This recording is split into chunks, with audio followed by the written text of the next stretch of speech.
बिस्मिल्लाहिर्रहमानिर्रहीम। सवाल यह है कि चहरदा मासूमीन अलैहिमुस्सलाम की विलादत बासआदत की मुनासबत पर ताली बजाने का हुक्म क्या है? जवाब में आयतुल्लाह सिस्तानी फरमाते हैं, अगर उर्फ़ी एतबार से बाइस हतक और तौहीन का मूजिब हो तो जायज़ नहीं है। और इसी तरह मकामात मुक़स्सम में अगर ताली बजाना तक़द्दुस के ख़िलाफ़ हो तो वहाँ भी जायज़ नहीं है। वाज़ेह रहे कि रिवायात में मुहम्मद व आले मुहम्मद अलैहिस्सलाम पर दुरूद व सलाम की जगह ताली बजाने का ज़िक्र नहीं मिलता। दूसरा सवाल ये है, ऐसी मजालिस अज़ा जिनमें मर्द व ज़न दोनों सुनने वाले हों, इनमें ख़वातीन बुलंद आवाज़ में गिरिया करती हैं, जबकि ख़वातीन के गिरिए की आवाज़ मर्दों को अपनी तरफ मुतवज्जे करने का सबब भी बनती है। और बाज़ औक़ात कुछ मर्द ख़वातीन के रोने की आवाज़ सुनकर ये पहचान भी लेते हैं कि कौन सी खातून रो रही है।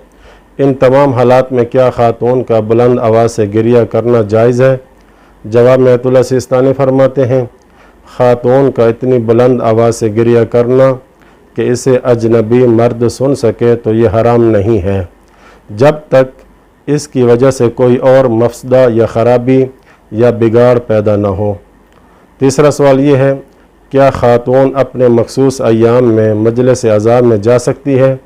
जवाब में आयतुल्लाह सिस्तानी फरमाते हैं, जी हाँ जा सकती है, लेकिन अगर मजलिस अज़ा मातमदारी मस्जिद में हो रही हो तो फिर उस नजस हालत में जाना मस्जिद में जायज़ नहीं है।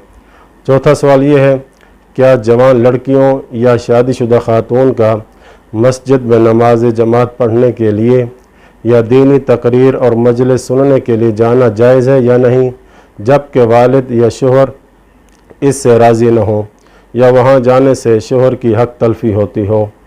जवाब में आयतुल्लाह सिस्तानी फरमाते हैं, शादीशुदा खातून का घर से बग़ैर शोहर की इजाज़त के निकलना जायज़ नहीं है, और गैर शादीशुदा खातून का अगर घर से निकलना इसके वालिद की अज़ियत का सबब बने और वालिद का ऐसा करना अपनी बेटी की इज़्ज़त और इफ़्फ़त की हिफाजत की गर्ज़ से हो तो घर से बाहर कदम रखना जायज़ नहीं है। पाँचवा सवाल ये है, अक्सर औक़ात ज़नाना मजालिस अज़ा में ख़वातीन के लाउड स्पीकर इस्तेमाल करने की वजह से इनकी आवाज़ बाहर तक आती है, जिसे गुज़रने वाले मर्द सुनते हैं, तो इनके इस अमल का हुक्म क्या है? जवाब में आयतुल्लाह सिस्तानी फरमाते हैं, ऐसा करना मुनासिब नहीं है।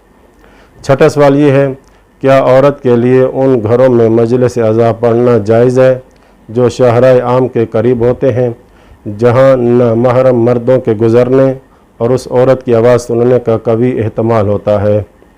जवाब में फरमाते हैं, अगर इसकी आवाज़ इस अंदाज से बारीक और ख़ूबसूरत बनाने पर मुश्तमिल हो जिससे आम तौर पर मर्दों में हिजान की कैफियत पैदा होती हो, तो अगर यकीन हो कि इस औरत की आवाज़ कोई नामहरम मर्द सुन रहा है या सुनेगा तो इस अमल से इज्तिनाब ज़रूरी है, लेकिन अगर ऐसा न हो तो कोई हरज नहीं है। वसल्लल्लाहु अला मुहम्मदिन व अहले बैतिही त्वाहिरीन।